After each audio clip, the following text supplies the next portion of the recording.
Bienvenidos al Brunch. Investigamos, luego hablamos. Una producción de Mexicanos contra la Corrupción y la Impunidad. ¿No tuviste tiempo de leer las noticias más importantes sobre corrupción e impunidad?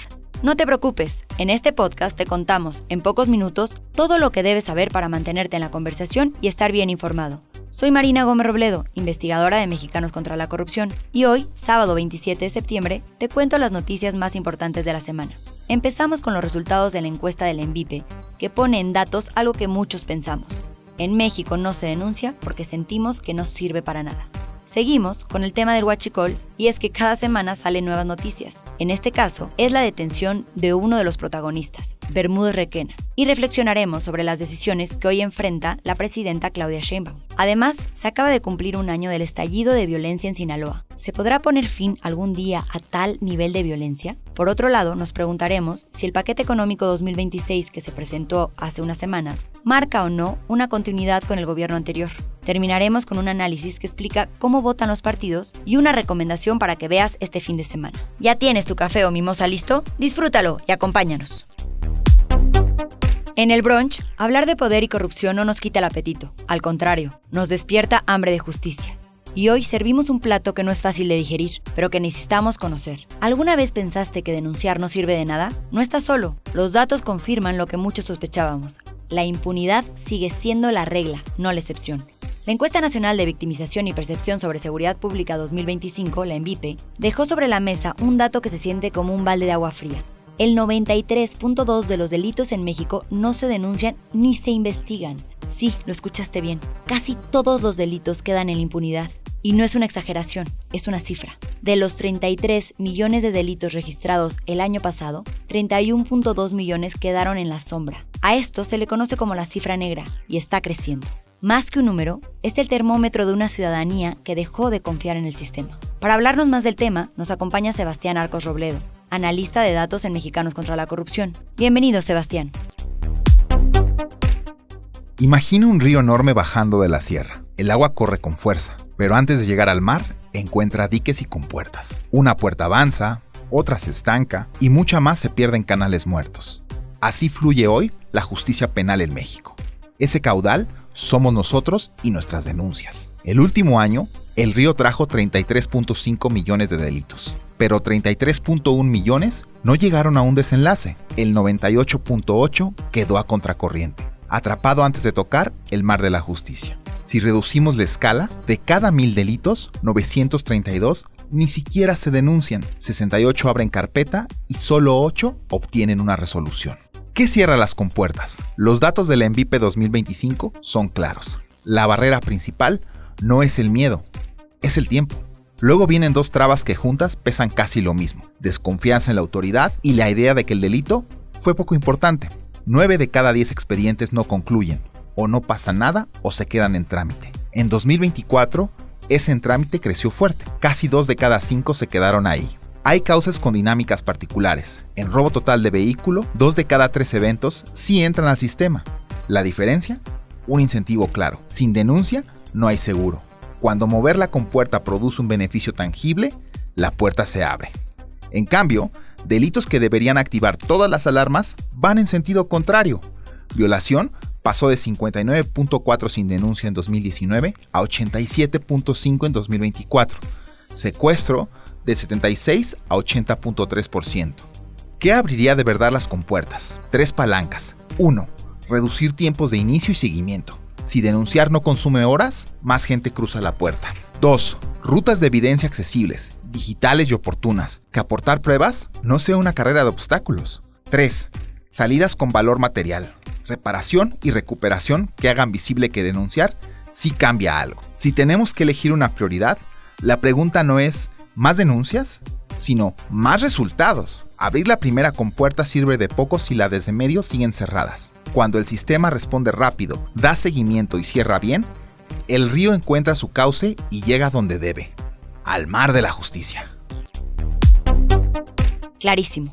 El problema no es cuántas denuncias se presentan, sino qué se hace con ellas. No necesitamos más trámites, necesitamos resultados. La cifra negra no va a bajar por decreto, sino el día que las autoridades demuestren, con hechos, que denunciar sí sirve. Pero también hay algunos que sí avanzan. Hernán Bermúdez Requena, exsecretario de Seguridad en Tabasco durante el gobierno de Adán Augusto López y señalado como líder del grupo criminal La Barredora, fue detenido en Paraguay y ya se encuentra en México. ¿Por qué es relevante? Porque no hablamos de cualquier figura. Se trata de un hombre que no solo encabezó la seguridad pública en Tabasco, sino que se mantuvo muy cerca del núcleo del poder en la 4T. Su expulsión de Paraguay ha incomodado a más de un funcionario, aunque en palabras del senador Adán Augusto, no hay nada que temer. No me siento mal, si esa es su pregunta, por haber nombrado a Hernán Bermúdez. Dio resultados, cuando menos durante el tiempo que yo estuve como gobernador, hubo una reducción significativa. Nosotros éramos el primer lugar en secuestro en el país, y cuando yo dejé Tabasco en agosto del 2021, pues ya el secuestro estaba creo que en el lugar 18 o en el 21, la extorsión también.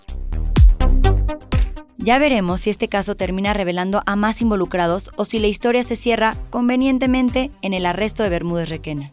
Desde Mexicanos contra la Corrupción y la Impunidad hemos seguido este caso desde 2022, así que hoy no venimos a dar una primicia, sino a ofrecer contexto, un recuento, un mapa de cómo la corrupción se cocina a fuego lento, se esconde bajo la mesa y a veces termina explotando fuera del país como pan tostado olvidado en el horno. Para hablarnos del tema nos acompaña Verónica Ayala, periodista de Mexicanos contra la Corrupción.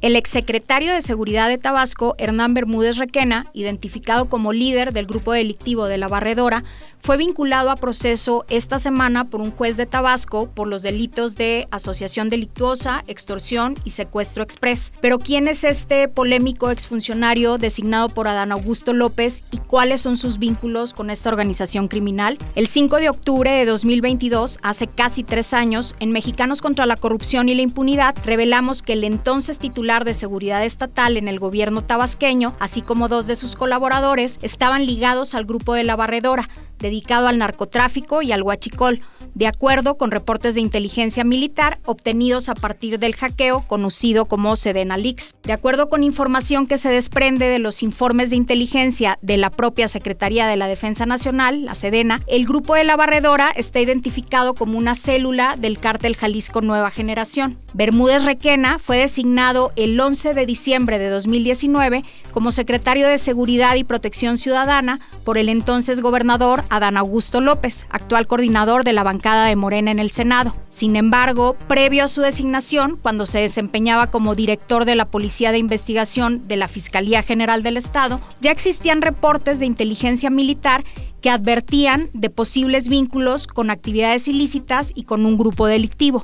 En reportes de años posteriores del Centro de Fusión de Inteligencia, CERFI Sureste, que eran enviados al Centro Nacional de Inteligencia, Bermúdez Requena, identificado como el comandante H, ya aparecía incluso en organigramas como líder del grupo criminal de La Barredora, que opera principalmente en municipios de Tabasco. Pese a estos señalamientos, en decenas de informes de inteligencia militar, el líder de La Barredora se mantuvo al frente de la Secretaría de Seguridad de Tabasco hasta enero de 2024, incluso después de que Adán Augusto López dejara la gubernatura para asumir como titular de la Secretaría de Gobernación en el gobierno de AMLO. En los últimos meses, MCCI ha publicado información sobre la operación y actividades del grupo delictivo de La Barredora, como el tráfico de huachicol desde el puerto de Dos Bocas, la búsqueda de negocios en torno al Tren Maya, la operación de una mini refinería asegurada a mediados de junio y de la que las autoridades federales sabían desde el 2020. También revelamos cómo familiares de Bermúdez Requena tejieron una red de empresas asociados con grandes contratistas de la 4T e incluso cómo su hermano Humberto adquirió en noviembre de 2024 un departamento de lujo en Miami valuado en $1.3 millones. Desde febrero pasado, al exfuncionario de Seguridad Estatal le giraron una orden de aprehensión por asociación delictuosa, extorsión y secuestro por parte de la Fiscalía de Tabasco, tras lo cual huyó del país y era buscado en el extranjero por la Interpol. Bermúdez Requena fue detenido el 12 de septiembre en Paraguay, donde MCCI publicó en julio pasado que había sido detenido uno de sus sobrinos por operar apuestas deportivas ilegales en casinos de una marca propiedad del hermano del extitular de Seguridad. Hasta ahora, Adán Augusto López ha negado tener conocimiento sobre las actividades delictivas y el grupo criminal que encabezó su secretario de Seguridad, quien también cuenta con una orden de aprehensión por parte de la Fiscalía General de la República por delincuencia organizada. Gracias, Verónica, por este repaso tan puntual. Lo que nos cuentas nos deja ver que el hilo de la corrupción no se rompe, se estira, se disfraza y se sirve con guarniciones de impunidad desde hace años. Les aseguro que será un tema del que mucho se hablará, así que mejor estar al día. Y es que cuando pensamos en el combate a la corrupción en México, a veces parece que estamos ante un menú prometedor, pero cuando llega el plato fuerte, todo sabe a lo mismo de siempre. Promesas sin sazón, ingredientes vencidos y de fondo, un chef que jamás limpió la cocina. Durante el sexenio de López Obrador se habló mucho de valores y moral. Es muy importante tener autoridad moral y no establecer relaciones de complicidad con nadie. Si se va a trabajar en beneficio del pueblo, si uno es dirigente y quiere transformar una realidad de opresión, de injusticias, de privilegios, hay que tener autoridad moral. Pero no hubo voluntad real para sanear la receta institucional. La presidenta Claudia Sheinbaum no solo hereda un país con deudas estructurales, hereda una red de complicidades que hoy amenaza con estallar en cualquier momento. ¿Cuánto de esta corrupción es realmente heredada? Para hablarnos de las decisiones que hoy enfrenta la presidencia y de cómo llegamos hasta aquí, nos acompaña María Amparo Casar, presidenta de Mexicanos contra la Corrupción. María Amparo, bienvenida. Creo que ningún gobierno ha enfrentado un escándalo de corrupción que haya sido de las dimensiones económicas y políticas del que le ha estallado en las manos a la presidenta Claudia Sheinbaum. En términos económicos estamos hablando de un boquete a las finanzas públicas de cuando menos 11.500 millones de dólares, y eso tan solo por evasión fiscal. A eso tendríamos que sumarle otros 17.000 millones por robo directo del crudo y combustible. Si esto nos parece de suma gravedad, todavía más graves son las consecuencias políticas de este escándalo, por lo que revela de las redes de corrupción desde dentro del gobierno, sus instituciones y el partido en el poder. Yo solamente comento 3 de estas consecuencias. Primero, las instituciones que la sociedad tiene en mayor o en más alta estima y que son las encargadas de la seguridad nacional y de la soberanía territorial del país, han sido dañadas en su imagen. Va a costar reconstruirla. La segunda es lo que supone para la relación con Estados Unidos, que ya de por sí no era fácil y que ahora se complica más. Y se complica por muchas cosas, pero sobre todo porque da fuerza a la narrativa que ha querido imponer Trump sobre México, los mexicanos y el gobierno al que ha denominado varias veces como un narcoestado. La tercera es lo que revela de la extensión de la red de corrupción. No es ni un hecho aislado ni se concentra en 1 o 2 malos funcionarios. Hay servidores públicos de las más altas esferas del poder. Varios de ellos han sido mencionados en los expedientes y en las investigaciones del propio gobierno y de autoridades norteamericanas. Estamos hablando de secretarios, de gobernadores, de titulares de organismos como el Centro Nacional de Inteligencia, las aduanas, la UIF. Estamos hablando también de legisladores y hasta de miembros de la cúpula de la Marina. Nada de esto ocurrió originalmente en este sexenio, en el sexenio de Claudia. Este problema le fue heredado, y no precisamente por los gobiernos neoliberales, sino por su antecesor inmediato, el creador y líder del morenismo, Andrés Manuel López Obrador. El problema entonces no lo creó ella, pero sí le toca a ella tomar la difícil decisión de qué hacer. Una decisión además que marcará su sexenio y que la definirá o bien como la presidenta que se decidió a combatir la corrupción gubernamental, o, como todos los anteriores, la que siguió con la práctica de encubrir a los amigos con el manto de la impunidad. El tiempo dirá. Gracias, María Amparo. Tu análisis deja claro que la corrupción no se combate con discursos, sino con decisiones que cuestan políticamente y que, si se toman, realmente podrían marcar un antes y un después. Recuerden que pueden consultar todas las investigaciones sobre el huachicol y el huachicol fiscal en contralacorrupción.mx, así como la columna semanal de María Amparo Casar. Viajamos ahora al norte del país, a Sinaloa, donde hace poco más de un año una ola de violencia paralizó ciudades enteras. Bloqueos, balaceras, negocios incendiados. Incluso se cancelaron las celebraciones del Día de Independencia, una escena que, por cierto, se repitió este año. Un recordatorio de que cuando el Estado se ausenta, la violencia toma la palabra. Para entender mejor este episodio, nos acompaña América Armenta, periodista sinaloense con una mirada crítica, valiente y profundamente informada. La seguridad no ha sido garantizada para la ciudadanía en ningún momento desde la escalada de violencia en la entidad. La primera falla, y probablemente la que más resiente la ciudadanía, es la negación de las autoridades de los diferentes niveles de gobierno sobre la violencia. Negar que había balaceras, incluso cuando se presentaban en espacios públicos, es un error que les pasa factura ahora. Y al inicio, cuando las familias solicitaban que hubiera clases virtuales para proteger la integridad física de las niñas y de los niños, las autoridades no lo permitieron, para mantener la narrativa de que no pasaba nada. Si bien cada 15 días está en la entidad el secretario de Seguridad y Protección Ciudadana Omar García Harfuch, no ha cambiado la situación con su presencia. Los elementos de seguridad especiales que vienen a Sinaloa en realidad son parte de los grupos que se están rotando. Cuando un grupo llega, otro se va, no se suman. Y además de negar la violencia, sus policías quedaron rebasadas para hacerle frente o reaccionar a los ataques de ambos grupos de crimen organizado que están ahorita en disputa en Sinaloa. Para lograr que las autoridades y principalmente las de seguridad informaran a la ciudadanía los hechos violentos que ocurrían y siguen ocurriendo, se tuvo que hacer una petición formal por parte de organizaciones de la sociedad civil, periodistas y ciudadanía en general para tomar decisiones que tuvieran que ver con la vida cotidiana. Porque ni eso estaban haciendo cuando el problema ya tenía más de un mes de haber estallado. Si se podía ir a trabajar y qué caminos tomar, si iba a haber clases para llevar al estudiantado y por dónde se les iba a llevar. Son estas decisiones de cada mañana que era necesario tener información, sobre todo por las balaceras y por los ponchallantas. Ahora es información que se puede revisar en medios de comunicación y cuentas de seguridad, pero no fue una iniciativa del Estado. Fue una solicitud enérgica que hicimos de este lado. Por lo anterior y más, es que la ciudadanía manifiesta descontento y se lo hace saber, en especial al gobernador,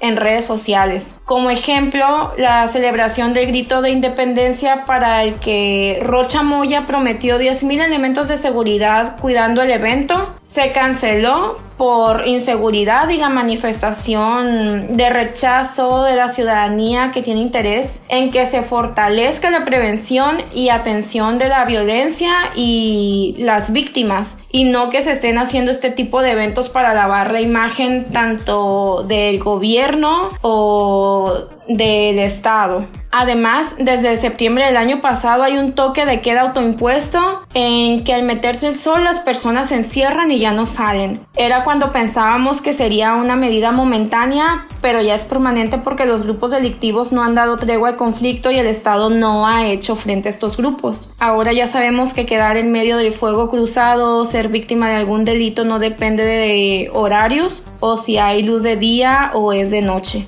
Por iniciativa ciudadana también se organizó una marcha por la paz el pasado 7 de septiembre. Las personas vestidas de blanco encontraron que hay miedo y hay un hartazgo generalizado y canalizaron su sentir en tomar el espacio público por primera vez en una exigencia colectiva para que el Estado responda con acciones coordinadas y recuperar el Culiacán que conocían. A un año de que iniciara la crisis de inseguridad, el Estado no ha cumplido con garantizar una vida libre de violencia. No podemos decir que es suficiente trabajo que se ha hecho por parte de las autoridades. Lo vemos desde que no se ha reactivado del todo la economía y los delitos como homicidio, feminicidio, robos de auto y personas desaparecidas son las que más han acompañado estos casi 13 meses y no disminuyen al nivel al que estábamos antes en la entidad.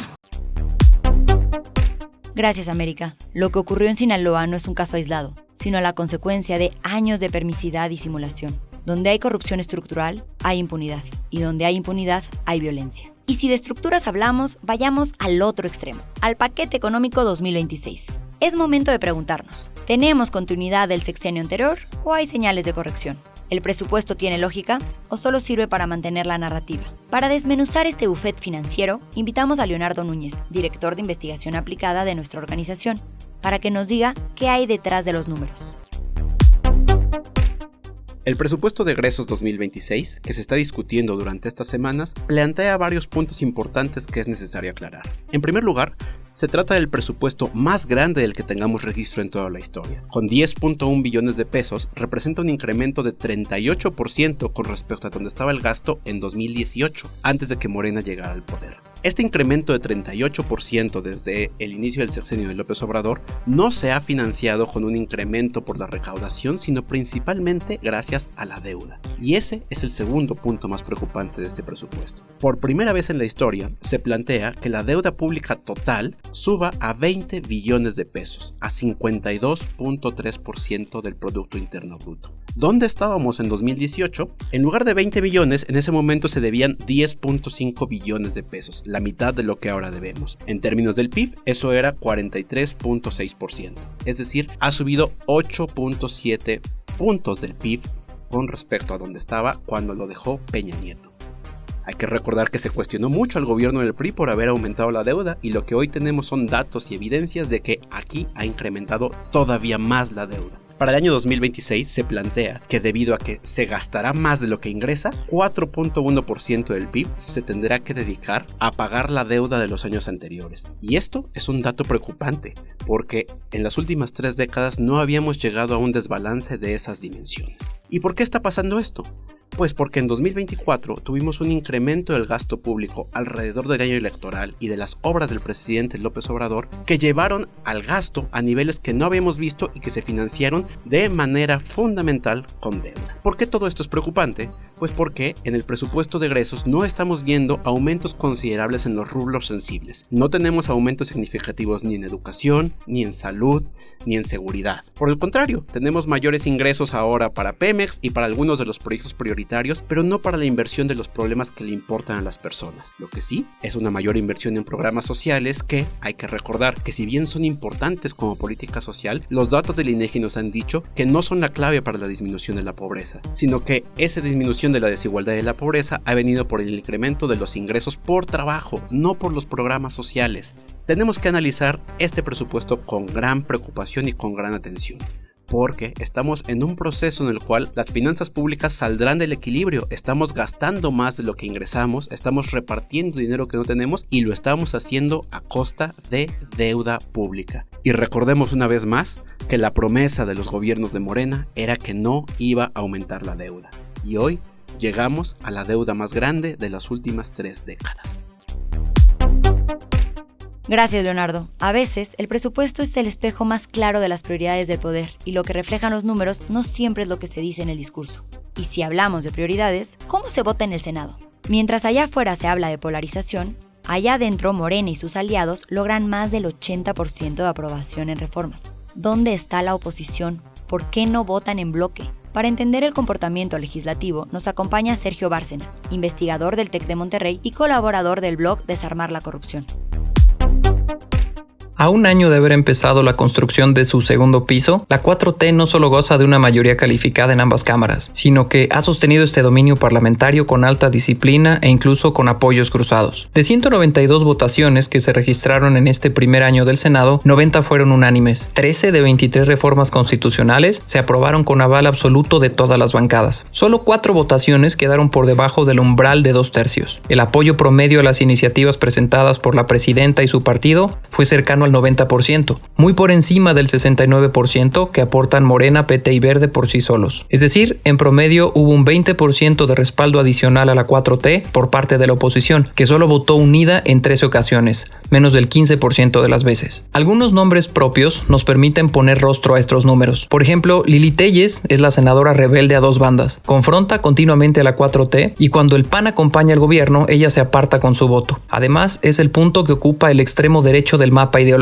lejos del oficialismo y de su propia bancada. Mario Fabio Beltrones, electo por el PRI, vota sistemáticamente más cerca del PAN, confirmando su desplazamiento respecto del núcleo priista y su comportamiento como independiente. Movimiento Ciudadano ha optado por una estrategia de bajo costo. No confronta la postura mayoritaria del gobierno abiertamente, pero ha facilitado el camino de la 4T en algunas votaciones por abstención o ausencia conjunta. Del lado oficialista, la disciplina ha sido la constante. El PT sin disensos. En Morena, lo más rebelde contra la mayoría han sido 2 abstenciones, mientras que en el verde registramos 4 rupturas. La más evidente fue la del senador Erasmo Catarino González votando en contra de la reforma en telecomunicaciones a finales de junio de 2025. ¿Cómo sabemos todo esto? Para esta pieza analizamos el primer año de actividad de la 66ª legislatura del Senado de la República, del 1 de septiembre de 2024 al 31 de agosto de 2025. Contabilizamos las 192 votaciones que contienen más de 20,000 votos individuales. Clasificamos por tipo de mayoría y materia. Medimos los niveles de desalineación individual con un índice que pondera voto en contra, voto en abstención y ausencias. Asimismo, mapeamos proximidades entre senadurías con un modelo llamado Alpha Nomine. Registramos suplencias y cambios de bancada por sesión para precisar cada tramo del voto. Gracias, Sergio. Lo que pasa en el Pleno no es un juego de mayorías, sino una coreografía de poder y a veces de apatía. Sin una oposición sólida, la democracia parlamentaria se convierte en trámite. Y para cerrar este episodio e irnos con una noticia que no nos amargue tanto el día, quiero recomendarles Las Muertas, la nueva serie de Luis Estrada en Netflix, inspirada en la novela de Jorge Ibargüengoitia. Más allá de la trama basada en un caso real, lo que me parece más potente es cómo la serie retrata la corrupción estructural de la época. Autoridades coludidas, policías y políticos que se beneficiaban del crimen en lugar de combatirlo, y un sistema que convierte la impunidad en norma. Estrada logra mostrar con humor negro y crudeza esa red de complicidades que sigue siendo muy reconocible hoy en día, lo que hace que la serie no solo sea entretenida, sino también un espejo incómodo de nuestra historia reciente. Si la ven, no dejen de comentarnos qué les pareció. Con todo esto terminamos por hoy. No olvides compartirlo y seguirnos en todas nuestras redes para mantenerte informado y sumarte al combate contra la corrupción y la impunidad. Gracias por acompañarnos. Nos escuchamos en el siguiente episodio. Hasta el próximo brunch. Esto fue El Brunch. Investigamos, luego hablamos. Producción y dirección, Lucía Vergara. Conducción, Marina Gómez Robledo. Voz, Verónica Ayala. Guión y difusión, Janine Baquerí. Diseño de portada, Paola Calvo. Una producción de Mexicanos contra la Corrupción y la Impunidad.